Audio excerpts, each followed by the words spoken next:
3 weeks in, a near stranger sits across from you and describes your future in unsettling detail. The house with the wide porch, the kids, the two of you, gray-haired, still laughing at the same old joke.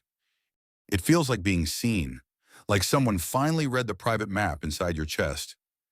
Then weeks later, you play the tape back in your mind, and you notice something that turns your stomach cold. They never actually described any of it. You did. Here is how the story goes. The one dark psychology loves to tell.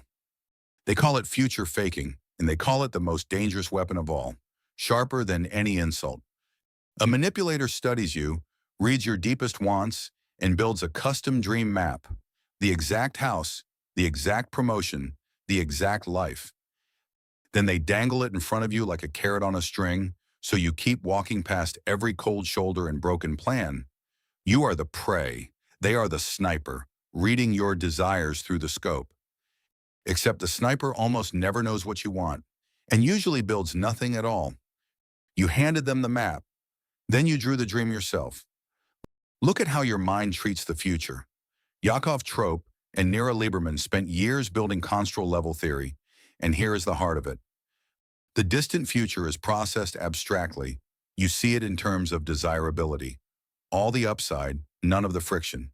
The present is concrete, close, and full of flaws. So a promised tomorrow glows like sunrise, while today's silence and today's excuses fade to background noise. It isn't weakness. It's the architecture of your own attention. Now add the second crack. In 2002, Pascal Sheeran gathered the research on intentions and behavior into one massive meta-analysis. The finding was brutal. Intentions are a weak predictor of what people actually do. Across dozens of studies and thousands of participants, a large shift in what someone intended produced only a small shift in how they actually behaved. Even sincere people, fully meaning every word in the moment they say it, fail their own promises constantly. The wanting is real. The follow-through is the thing that almost never arrives. A promise is what economists call cheap talk.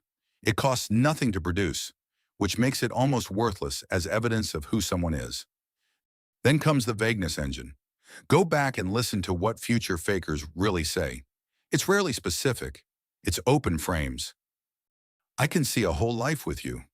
I've never felt anything like this. Notice what they left blank. The house, the kids, the growing old. You supplied all of that. Barnum style, your mind rushed into the empty space and furnished it with your own longings. You didn't fall for their vision. You fell for your own projection, wearing their voice. And once you've said the dream out loud, a lock clicks shut. Robert Cialdini spent decades documenting commitment and consistency. How once we name a thing, we defend it as part of ourselves. Add the sunk cost trap. Now leaving doesn't mean abandoning them. It means killing a future you narrated, one you own. So you stand guard over their emptiness, because their emptiness is holding your dream hostage. So flip the whole picture. They didn't borrow your tomorrow to pay for their today. You gift-wrapped tomorrow. You handed it over. Then you stood watch over it for them. The manipulator's only real skill was subtraction, saying almost nothing, standing exactly where the water looked deepest, so the mirage you built would land squarely on them. Now, to be fair, deliberate future fakers do exist, and the old rule, watch whether the words match the actions, is genuinely useful, but it's a whisper, not the roar we made it into, because sincere people overpromise too. The real tell was never catching some rare predator's beautiful words. It was noticing how little anyone has to say to get you building. So look at the future you're aching toward right now, the one that feels so vivid you could touch the doorframe. Ask who actually described it. Trace each detail back to the mouth it came from, and watch how few words it took to set you drawing. You weren't hunted by a genius. You fell in love with your own forecast. And that means the way out was never hidden.